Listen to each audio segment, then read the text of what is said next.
Hello friends, this is Dushyant Saini और fitness मंत्र में आपका स्वागत है।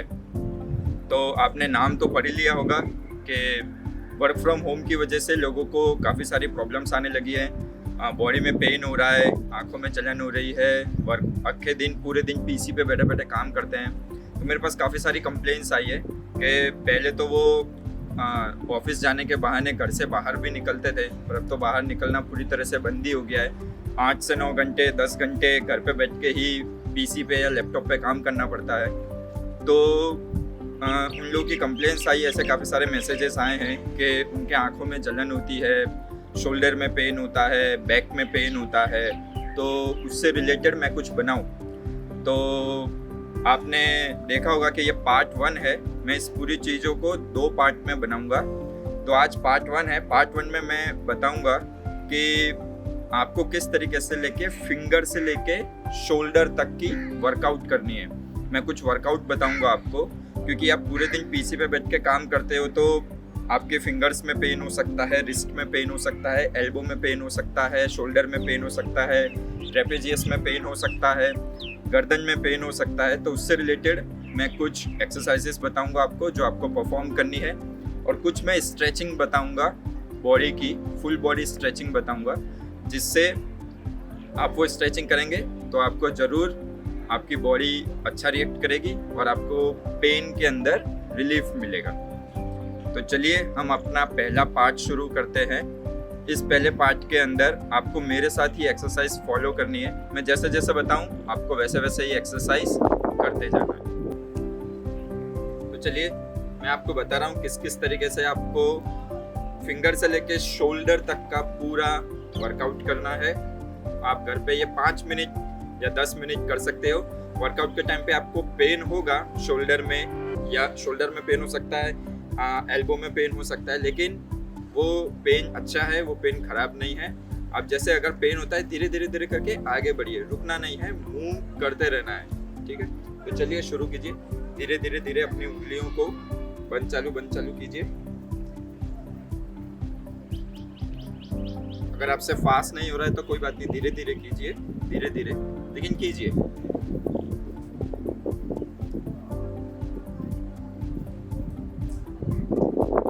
धीरे धीरे अपनी रिस्ट को भी मूव कीजिए, सिर्फ रिस्ट को, शोल्डर से नहीं, सिर्फ रिस्ट से। फिंगर बंद चालू रखिए।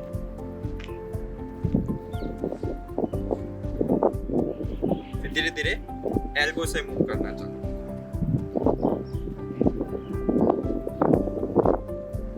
चालू रखिए, फिंगर आपको बंद नहीं रखना है, फिंगर चालू ही रखना है।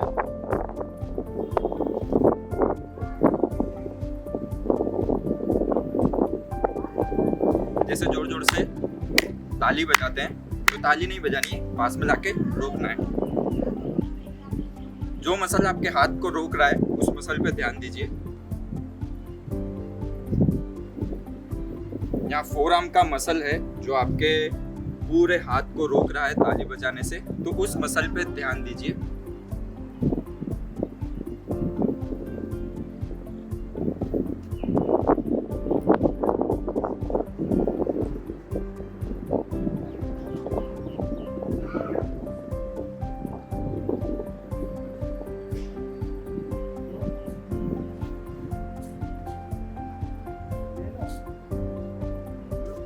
अब धीरे धीरे शोल्डर भी मूव कीजिए। फिंगर चालू रखना है आपको, शोल्डर मूव करते रहिए।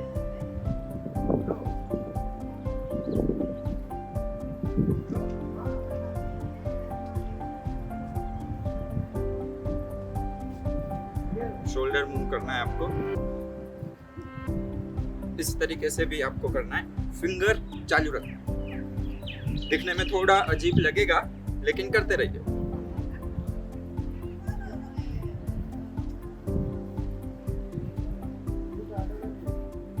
अगर आपको पेन होना शुरू हो रहा है तो आप धीरे कर सकते हैं अपने हाथ की मूवमेंट, लेकिन मूवमेंट करते रहना है, रुकना नहीं है। अगर आपसे एकदम फास्ट नहीं हो रहा है तो कोई बात नहीं, धीरे धीरे कीजिए लेकिन करते रहिए। अब इस तरीके से ऊपर से करते हैं।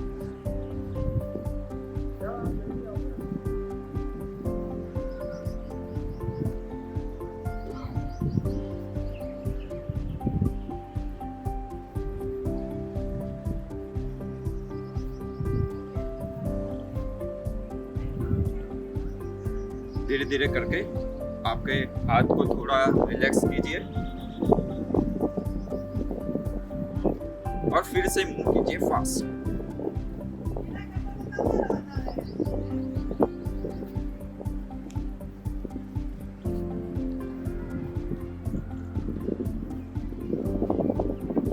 बस इस सारे तरीके से आप लोग 5 से 10 मिनट अपनी फिंगर से लेके शोल्डर तक का पूरा वर्कआउट कर सकते हैं। धीरे धीरे कीजिए। अगर आपको कोई इंजरी है या आपको कुछ पेन है तो धीरे धीरे कीजिए, लेकिन कीजिए।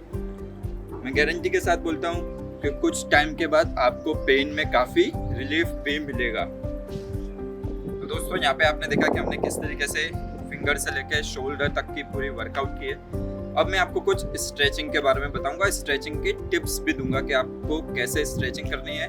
स्ट्रेचिंग में कुछ बातों का ध्यान रखना पड़ता है, तो वो सारी बातें भी मैं अभी आपको बताऊंगा। तो स्ट्रेचिंग करते समय या किसी और को कराते समय कुछ बातों का ध्यान रखना पड़ता है। पहली बात, आप किसी भी बॉडी पार्ट की जब स्ट्रेचिंग कर रहे हो, बॉडी पार्ट कोई भी हो, जैसे गर्दन हो सकता है, शोल्डर हो सकता है, बैक हो सकता है, लेग हो सकती है, आप कभी भी किसी का भी स्ट्रेचिंग करें या किसी और को कराए तो उस बॉडी पार्ट को ज़्यादा जोर से खींचना नहीं है, ठीक है।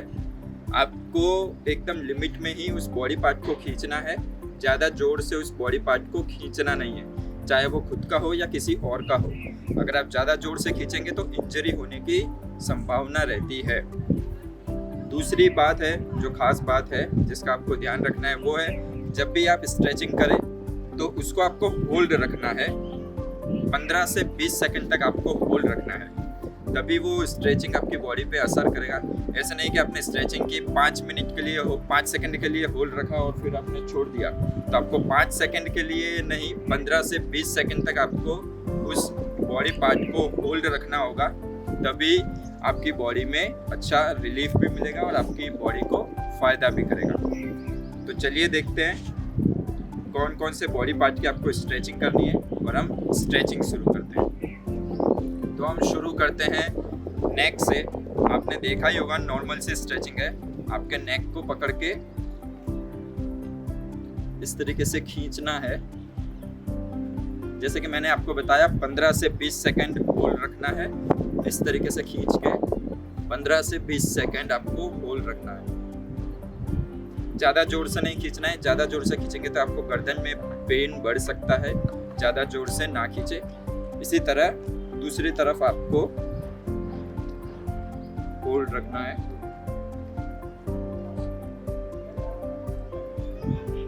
दोनों तरफ आपको 15 से 20 सेकंड तक का होल्ड रखना है। ऐसा आपको 2 से 3 बार करना है। इस बात का भी खास ध्यान रखना है, किसी भी बॉडी पार्ट की स्ट्रेचिंग करें तो उसको 2 से 3 बार करें, ठीक है। एक बार करने से कुछ नहीं होगा, 2 से 3 बार करोगे तो थोड़े टाइम के बाद आपको रिलीफ मिलेगा, रिजल्ट भी काफ़ी जल्दी मिलेगा, ठीक है। तो ये हमने नेक के बारे में बताया। अब मैं बताता हूँ ट्राइसेप के बारे में। अगर किसी को यहाँ ट्राइसेप में पेन होता हो तो वो किस तरीके से आप उसकी स्ट्रेचिंग कर सकते हैं। तो हाथ को यहाँ पे रखना है, ऐसे पीछे, फिर यहाँ एल्बो से पकड़ के खींचना है।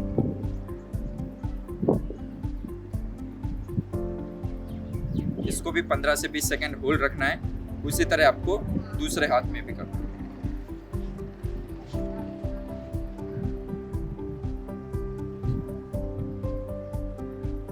सेम आपको दोनों हाथ का 15 से 20 सेकंड तक होल्ड रखना है और 2 से 3 बार करना है, एक बार नहीं, 2 से 3 बार आपको ये स्ट्रेचिंग करनी है, तभी जल्दी से रिजल्ट मिलेगा। अब कुछ लोगों को यहाँ ट्रेपेजियस में काफ़ी पेन होता है, तो उससे रिलेटेड मैं स्ट्रेचिंग बताता हूँ आपको कौन सी स्ट्रेचिंग करनी है। आपके पैर को नीचे हाथ रख के छोड़ दीजिए।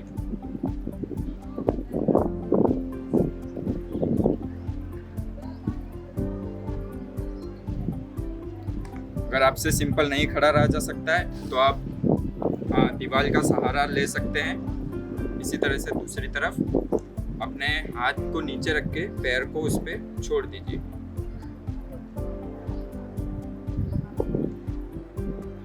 पैर को ऐसे ऊपर की तरफ लिफ्ट करके नहीं रखना है, हाथ के ऊपर पैर को छोड़ देना है। तो इससे आपके यहाँ ट्रेपेजियस में खिंचाव पैदा होगा, जिससे वो स्ट्रेच होगा, और आपको अगर पेन होता है वहाँ पे तो उससे आपको रिलीफ मिलेगा। ठीक है, तो मैंने आपको अपर बॉडी की 3 स्ट्रेचिंग बताई। आपको गर्दन के लिए, ट्राइसेप के लिए और शोल्डर के लिए आपको कौन कौन सी स्ट्रेचिंग करनी है। अब मैं चौथी स्ट्रेचिंग बता रहा हूँ। अगर आपके ग्लूट्स में पेन होता है, आपके क्वाड्रिसेप्स में पेन होता है, तो आपको कौन सी स्ट्रेचिंग करनी है। आपको पैर, आगे का पैर इस तरह से रखना है और पीछे पैर इस तरीके से रखना है। पीछे का पैर जमीन पे टच नहीं होना चाहिए, इस तरीके से आपको होल्ड रहना है। आगे वाले पैर पे ज्यादा भार नहीं देना है। इस तरीके से आपको 15 से 20 सेकंड इस पैर से होल्ड रहना है।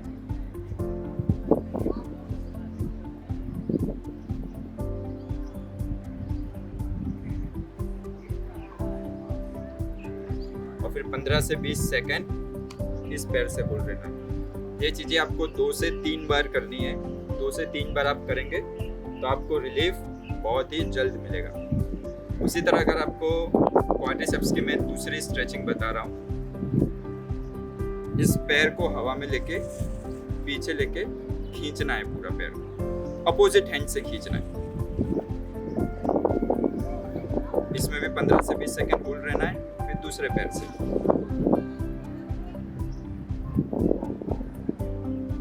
दोनों पैर से 15 से 20 सेकंड आपको होल्ड रहना है।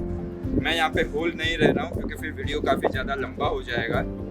और सेम आपको 2 से 3 बार करना है। मैं आपको कुछ ट्रिक्स बता रहा हूँ, ये ट्रिक्स आपको यूज़ करनी है और आपको ये स्ट्रेचिंग घर पे करेंगे आप तो सच में आपको पेन में बहुत अच्छा रिलीफ मिलेगा।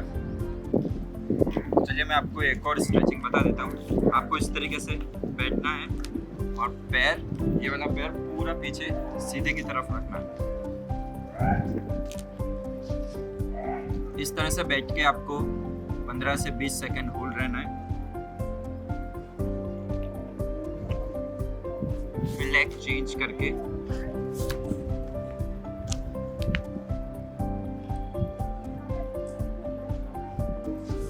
इसमें भी आपको 15 से 20 सेकंड होल्ड रहना है। तो इसी तरह से आपको दोनों पैर से 2 से 3 बार ये स्ट्रेचिंग करनी है और सब बार 15 से 20 सेकंड तक आपको होल्ड रहना है।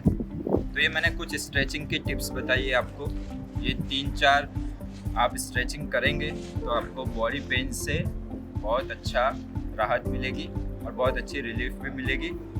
आप धीरे धीरे करेंगे, ऐसा नहीं है कि पहले ही दिन मिल जाएगा। आप रोज़ाना करेंगे तो 4 से 5 दिन में आपको बॉडी पेन से राहत ज़रूर मिलेगा। तो दोस्तों यहाँ पे आपने देखा कि हमने किस तरीके से बॉडी की स्ट्रेचिंग भी की और फिंगर से लेके शोल्डर तक की पूरी बॉडी, पूरे हैंड का वर्कआउट भी किया। तो आप ये ज़रूर फॉलो कीजिए। रोज़ सुबह 5 मिनट भी कर सकते हैं, शाम को भी 5 मिनट कर सकते हैं। आप कर सकते हैं ये स्ट्रेचिंग करने में या ये वाली वर्कआउट करने में कोई इतनी प्रॉब्लम नहीं आएगी आपको। ऐसा नहीं है कि आप सिर्फ दिन में एक ही बार कर सकते हैं। इससे आपको शोल्डर के पेन में ज़रूर रिलीफ मिलेगा। मैं ये गारंटी के साथ बोलता हूँ कि अगर आप ये अच्छे से करेंगे तो आपको बहुत अच्छे से रिलीफ मिलेगा। लेकिन अगर किसी को पेन ज़्यादा है या फिर किसी को फ्रैक्चर हुआ है रिस्ट में, एल्बो में या शोल्डर में कहीं पे फ्रैक्चर है, डॉक्टर ने मना किया है कि ज़्यादा मूव मत करो, तो उन सारी चीज़ों का ध्यान में रख के ये वर्कआउट करना। धीरे धीरे मूव करना, मूव तो करना ही, मूव करना बंद मत करना वरना आप आगे नहीं बढ़ोगे। मूव तो आपको करना ही पड़ेगा। तो धीरे धीरे जितना हो सके आप उतना मूव करिए।